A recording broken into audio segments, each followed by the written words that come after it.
السلام علیکم دوستو، یہ ایک تاریک اندھیری رات تھی۔ امریکہ کے شہر لاس ویگس میں رہنے والا ایک آدمی مالون ڈیومر اپنی گاڑی میں ایک سڑک سے گزر رہا تھا کہ یکایک اس کی نظر سڑک کے کنارے پڑی ایک مفلوق الحال اور نشے میں دھت انسان پر پڑی۔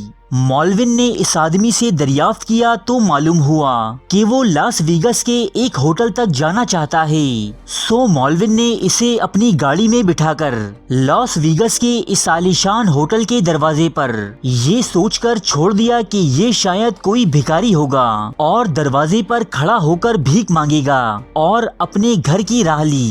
چند دن بعد جب یہ آدمی یعنی مالون ڈیومر اپنے آفس میں بیٹھ کر روزمرہ کے کام انجام دے رہا تھا کہ اس کے پاس ایک پراسرار شخص آیا جس نے اسے ایک لفافہ دیا۔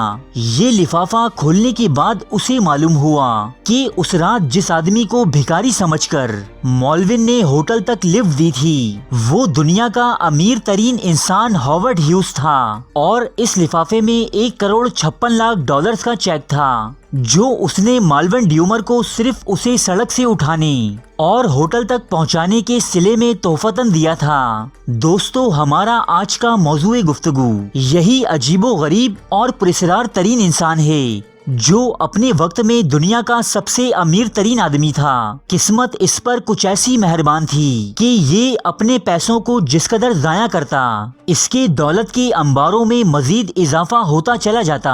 اپنی عجیب و غریب حرکتوں کے باعث لوگ اسے خپتی کہتے تھے کیونکہ یہ ایسے کام انجام دیتا کہ سننے والوں کو ہنسی آ جائے۔ ہاورڈ ہیوز 1905 عیسوی امریکہ کے شہر ہیوسٹن میں پیدا ہوا۔ اس کا باپ ایک کامیاب تاجر تھا جو تیل کی صنعت میں استعمال ہونے والے پرزہ جات بنایا کرتا۔ ہاورڈ صرف 18 سال کا تھا کہ اس کا باپ اس دنیا سے رخصت ہو گیا اور اس کی تمام دولت اور پرزہ جات بنانے والی انڈسٹری ہاورڈ ہیوز کی ملکیت میں آ گئی۔ ہاورڈ کو اپنے باپ کے کاروبار یا اس کی دولت سے کوئی خاص دلچسپی نہ تھی، سو اس نے یہ تمام کاروبار مہنگے داموں فروخت کر دیا اور اس کے عوض ملنے والے سرمایے سے اپنے شوق پورے کرنے لگا۔ امریکہ کے دولت مند حلقوں نے اسے نادانی سے تعبیر کیا اور ہاورڈ کا خوب مذاق بنا کہ کس طرح اس نے اپنے باپ کے بنائے نام اور مقام کو ملیا میٹ کر دیا۔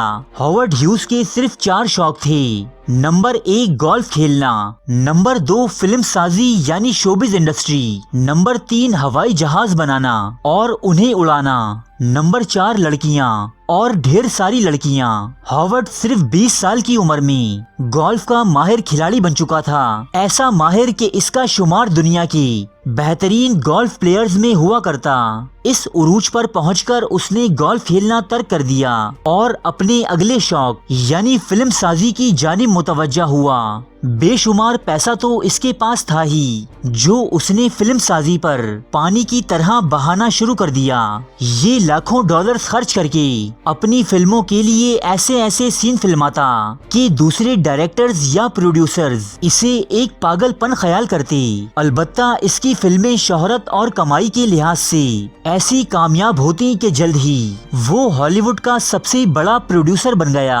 ہاورڈ ہیوز نے دنیا کو ہیلز اینجلز، کاک آف دی ایئر اور آؤٹ لا جیسی سپر ہٹ فلمیں دیں جنہیں نہ صرف عوام سے پذیرائی ملی بلکہ یہ دنیا کے سب سے بڑے فلمی انعام یعنی آسکرز ایوارڈز کی حقدار بھی ٹھہریں۔ ہالی ووڈ میں چوٹی کا فلم ساز بننے کے بعد ہاورڈ ہیوز نے جلد ہی اس پروفیشن سے بھی کنارہ کشی اختیار کر لی۔ اب وہ اپنے تیسرے شوق یعنی ہوا بازی اور طیارہ سازی کی جانب مائل ہوا۔ ہاورڈ ہیوز نے $100 یومیہ اجرت پر ایک ماہر پائلٹ کو ہائر کیا جو اسے طیارہ اڑانے کی تربیت دیا کرتا۔ اپنی خودداد صلاحیتوں کے سبب کچھ ہی عرصے میں ہاورڈ ہوا بازی میں اس قدر ماہر ہو گیا کہ دنیا میں اس کے پائے کا کوئی پائلٹ نہ تھا۔ اپنی مہارت ثابت کرنے کے لیے ہاورڈ نے 1938 میں کرۂ ارض کے گرد صرف 3 دن میں چکر مکمل کر کے دنیا بھر کو ورطۂ حیرت میں مبتلا کر دیا۔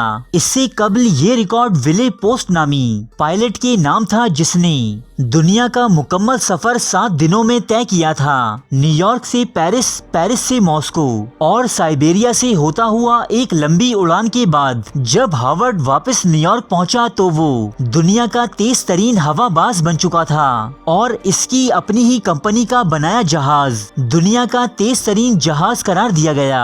اس کارنامے کے بعد جہاں ہاورڈ کو بہت سے انعامات ملے، وہیں اس کی طیارہ ساز کمپنی بھی راتوں رات کامیاب ہو گئی۔ اس کمپنی نے مختلف نجی ایئر لائن سمیت امریکن ایئر فورس کے لیے بھی عجوبۂ روزگار جہاز تخلیق کیے جو آج بھی کاریگری کا ایک شاہکار کہلاتے ہیں۔ اس کے بعد ہاورڈ ہیوز نے ٹرانس ورلڈ ایئر لائنز اور ہیوز ایئر ویز نامی ایئر لائنز کے ساتھ ساتھ لاس ویگس میں ایک پرائیویٹ ایئرپورٹ بھی خرید لیا۔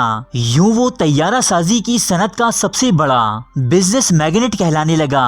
اب رہی بات چوتھے شوق کی تو وہ ہیوز زندگی کے ہر مرحلے میں پورا کرتا رہا۔ وہ بچپن ہی سے لڑکیوں سے دوستی کا شوقین رہا تھا۔ جذبۂ رومان اس میں کوٹ کوٹ کر بھرا تھا، جبکہ کچھ لوگوں کا ماننا ہے کہ ہیوز کی ہالی ووڈ میں آمد کی وجہ بھی نازک و کمسن حسیناؤں کی چمک دمک اور ان کی ادائیں تھیں۔ وہ اپنے دور کی تمام مشہور ہیروئنوں کی زلفوں سے کھیل چکا تھا، جن میں بلی ڈو، فیتھ ڈومرگیو، بیٹی ڈیوس، ایوا گارڈنر، کیتھرین ہیپبرن، ریٹا ہیورتھ اور جین ہارلو کے نام شامل ہیں۔ ان میں سے 2 حسینائیں ایلا رائس اور جین پیٹرز تو اس کی بیوی بننے میں بھی کامیاب رہیں، لیکن یہ شادیاں زیادہ عرصے نہ چل سکیں کیونکہ ہیوز محبت میں بہت زیادہ شدت اختیار کر جاتا تھا۔ اس کی سابقہ بیوی جین پیٹرز کا کہنا ہے کہ ہاورڈ ہیوز کئی گھنٹے اسے صرف دیکھنے میں گزار دیتا، جبکہ اس سے علیحدگی کے بعد ہاورڈ ہیوز نے اپنے نوکروں کو اس کے کمرے، بستر اور استعمال کی دوسری چیزوں کو صاف کرنے یا دھونے سے منع کر دیا تھا۔ وہ سالہ سال اس کمرے میں جا کر اپنی گزشتہ بیوی کی خوشبو محسوس کرتا اور اسے گاہے بگاہے محبت بھرے خطوط لکھتا رہتا۔ وہ اپنے تعلق میں رہنے والی لڑکیوں پر ہر وقت جاسوس تعینات رکھتا، ان کے فون ٹیپ کیا کرتا اور ان پر مختلف انداز میں پابندیاں عائد کرتا، جس کی وجہ سے وہ بے پناہ دولت اور آرام و آسائش کے باوجود اسے چھوڑ کر بھاگ جاتی۔ جب وہ اپنے گھر میں رہ کر بیزار ہو گیا تو اس نے لاس ویگس کے ایک ہوٹل میں قیام کیا۔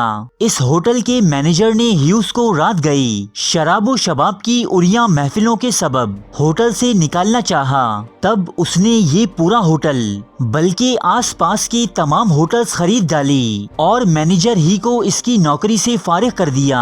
اب اس نے امریکہ بھر میں ہوٹلز اور جائیدادیں خریدنا شروع کی۔ ہیوز کے اس عمل نے اسے بہت منافع دیا اور وہ مزید امیر و کبیر ہوتا چلا گیا۔ ہیوز جب 40 سال کی عمر تک پہنچا تو وہ اپنے چاروں شوق پورے کر چکا تھا۔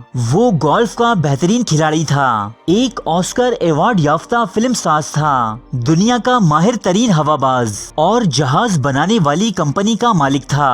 کم از کم سینکڑوں کی تعداد میں خوبصورت لڑکیوں کے ساتھ ہم بستری کر چکا تھا۔ یہ تمام کامیابیاں حاصل کرنے کے بعد ہاورڈ ایک سنکی اور خپتی بن گیا۔ وہ کئی مہینے اپنے اسٹوڈیو نما کمرے میں قید رہتا، جہاں وہ ایک کرسی پر برہنہ بیٹھ کر تمام وقت فلمیں دیکھتا رہتا، رفع حاجت کے لیے یہ ڈائپرز باندھا کرتا اور ہیوز کے ملازم اس کا پیشاب ہزاروں بوتلوں میں جمع کر کے ایک کنٹینر میں محفوظ رکھتے تھے۔ ہیوز کو یہ وہم تھا کہ وہ جراثیم کا شکار ہو سکتا ہے، اس لیے وہ کمرے میں بند رہتا، لوگوں سے ہاتھ نہ ملاتا، اپنے پیروں کو لپیٹ کر رکھتا۔ وہ استعمال شدہ صابن سے دوبارہ ہاتھ نہیں دھوتا تھا۔ ایک ایسا وقت بھی آیا کہ جب اس نے لوگوں کو اپنا چہرہ دکھانا ہی بند کر دیا۔ وہ مکمل گوشہ نشین ہو گیا، اسے کپڑے پہننا پسند نہ تھا، جبکہ اسے بال اور ناخن کاٹے بھی سالوں گزر جاتے۔ اس کی زندگی کے آخری سالوں میں اس کے چند قریبی لوگوں کے علاوہ کسی کو نہیں معلوم تھا کہ دنیا کا امیر ترین شخص آخر آج کل کہاں گم ہے۔ اپریل 1976 میں جب اس کی حالت بہت زیادہ خراب ہوئی تو اسے ایک طیارے کے ذریعے اسپتال لے جایا گیا۔ لیکن دنیا کے سب سے ماہر پائلٹ کی موت طیارے ہی میں واقع ہو گئی۔ جب لوگوں نے اس کی لاش دیکھی تو کوئی اسے پہچان نہ پایا۔ دراز قامت، خوبرو اور حسین ہاورڈ ہیوز سکڑ کر صرف 40 کلو کا رہ گیا تھا۔